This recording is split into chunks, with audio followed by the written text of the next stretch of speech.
Le général Assimi Goïta passe à la vitesse supérieure et prend une décision qui va neutraliser définitivement les rebelles et les terroristes au Mali. Salut chers abonnés et bienvenue une fois de plus sur votre chaîne d'information préférée. Aujourd'hui nous allons faire un tour du côté du Mali où le général Assimi Goïta a annoncé la mise en place d'une industrie d'armement sophistiquée. Le président de la transition malienne, le général d'armée Assimi Goïta, a annoncé, dimanche soir, la mise en place d'une industrie militaire d'armement avec des unités d'assemblage d'armes individuelles et collectives, de montage de véhicules tactiques légers, de fabrication de munitions et d'explosifs à usage civil. Chers abonnés, cette nouvelle initiative va renforcer l'équipement militaire dans tous les coins du pays afin de faciliter la neutralisation des ennemis de la paix. Le président Assimi Goïta s'exprimait dans une adresse à la nation à l'occasion du 64e anniversaire de l'armée malienne.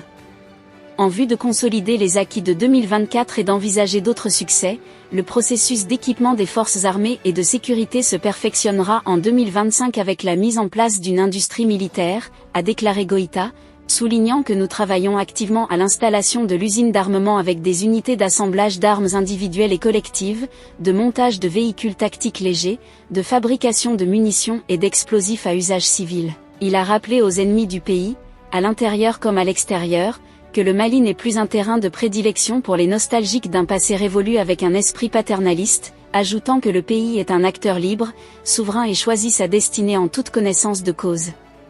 Les amis, cette usine d'armement va en quelque sorte accélérer la croissance des forces armées maliennes FAMA, en puissance et garantit leur domination sur les rebelles et les ennemis de la paix qui cherchent toujours à troubler la quiétude du peuple malien. Le Mali, dont l'armée était démoralisée, humiliée et infantilisée, se présente désormais comme un acteur important dans la sous-région. L'armée, fidèle à sa tradition, a montré la voie en mettant en échec les forces qui cherchaient à déstabiliser le pays, a-t-il annoncé. Il a ajouté, la nouvelle doctrine des forces armées maliennes, FAMA, a été réformée pour faire face aux nouvelles menaces grâce à la nouvelle impulsion insufflée par l'école de guerre au Mali qui abrite sa première promotion AES, Alliance des États du Sahel regroupant le Mali, le Burkina Faso et le Niger. L'organisation de nos forces armées a été revue pour garantir une meilleure réactivité et une efficacité accrue sur le terrain, a poursuivi Goïta.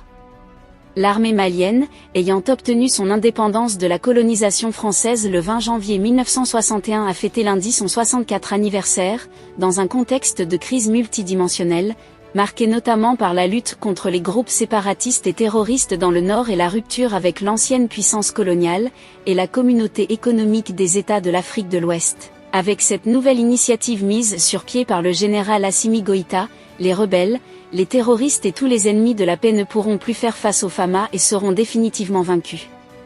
Que pensez-vous de cette nouvelle usine d'armement que veut mettre sur pied Assimi Goïta? Laissez votre avis en commentaire. Si vous avez trouvé la vidéo intéressante, cliquez sur j'aime et partagez à vos amis. Mais n'oubliez pas de vous abonner et de cliquer sur la cloche de notification pour ne pas rater mes prochaines vidéos.